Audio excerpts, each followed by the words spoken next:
reiterate on how I got to where I'm at, or even how I got to American Rooter and Drain. I was working for a company called Plumbing, and one day I woke up, actually before that even happened, it was around Christmas time, right at the end of Christmas, and we had a Christmas party, ended up getting sick.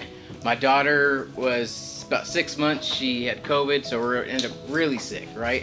So within that week I was sick, I got a call and was like, hey, actually is no longer, we're selling the company.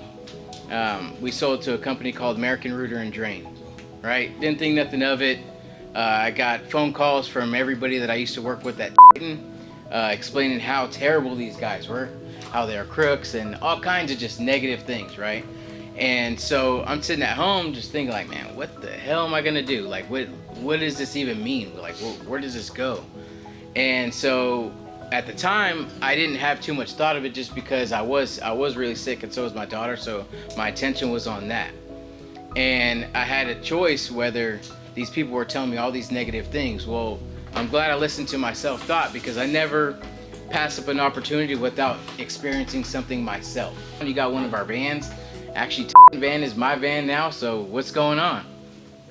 So I said, you know what, I'm actually gonna come in, I'm gonna try you guys out, figure out what's going on, see how I like the experience, and truth be told, it was a life-changing experience. I came, showed up, seen a lot of things was going on. They're like, hey, what position do you want? It's like, I want to go into install. And I seen the shock on everyone's face, like, install? Man, I thought you were gonna go into sales. It's like, nah, man, I know if I hit these hours, if I work these hours, I'll get this check, right? And so started working my butt off, and I kept getting approached, hey, why not get into sales?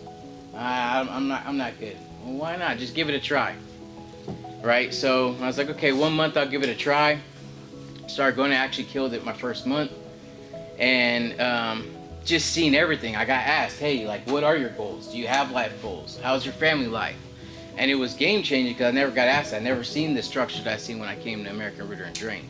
Chris, I want to cut you off real quick. I want to tie into this. So I told the other owner, I said, I need to look at the vans. And so I roll over to your house, right? He doesn't even know, like, the guy still hasn't told him he sold the company. But I had to do an inspection, right, to check the vans. And if any of you guys have met Damien, he's like the most lovable, like way in your bubble, like give you a hug, but like just really personal. And so Chris comes out and he shakes my hand, and I'm acting like I'm looking at the van, but I really wanted to meet you. And Damien comes out and he's like, "What's up, bro?" Like, and he's high fiving. I'm like, "Who is this kid?" Right? Like, and I came back, and the first thing is I told David and Travis. I walked through the door and I said, "Hey, I know who our next supervisor is." And so the fact that you just know, when you know, and he still at this point hasn't even committed to working for us, and I knew who this man was and what his potential was in one meeting his family, meeting him. And so it's really funny that when he's like, so then I went into the service side, right? And I was like, oh yeah, I got you, man, I know where you're gonna be. So, but it's just powerful, and that was the part that he didn't see. We were already believing in this man. Yeah. And that's huge, because I didn't believe it, I didn't understand. And when they gave me the structure on, hey, write your goals out, because I always had it in the back of my head, but I always figured it was gonna come somehow, some way. And it all came full circle when I took a step back, and it's easy, you see a lot of these young guys becoming successful. You could come in with the wrong state of mind and just be envy, right? Or you can take a step back, it's like, look at the program they're running. If you follow this process, you can get there, right? I went from average to excelling, whether that's financially, personally, as a father, as a husband, it came full circle. So what drives me, right? So my why, the foundation that drives me. Today I want to talk about something that fuels everything I do, and that's my why. We all have a reason that pushes us, that wakes us up in the morning, that keeps us moving forward when things get tough. For me, my why is built on 3 things: my family, the people I work with, and the legacy I want to leave behind. At the core of everything I do is my family. My wife, Samantha, and our incredible children. Being a husband and a father isn't just a title, it's a responsibility and a privilege. Every decision I make, every late night, every sacrifice is for them. I want to give them not just security, but an example of what hard work, integrity, and perseverance looks like.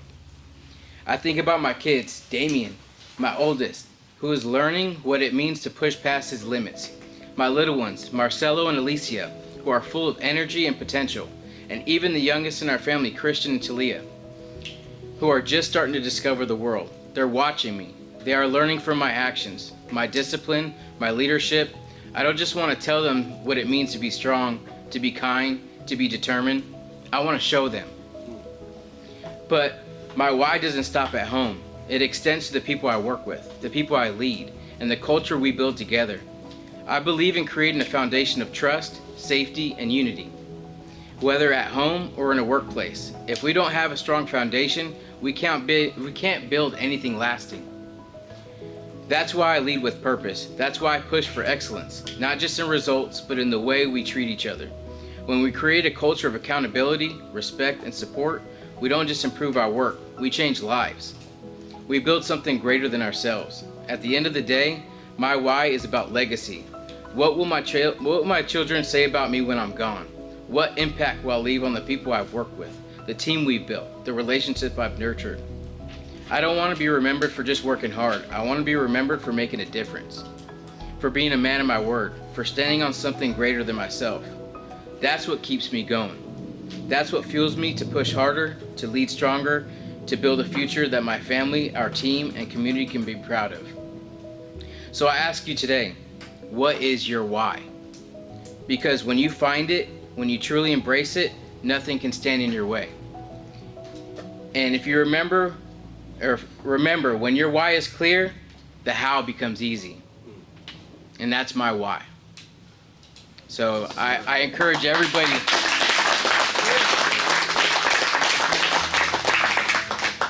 I encourage everybody to really touch base on that. Look deep. Figure out what your why is, what's going to drive you. Not everybody's money motivated. Obviously, the money helps on the back end, but there's got to be a bigger purpose to create that. And American Rooter and Drain has really, really instilled that on me. They've inspired me. Inspire's been the huge word here, right? So find it and gravitate it, because I started at the lowest totem pole, and now I'm at the highest position of sales, and literally any one of you can do that. So I encourage you to be great.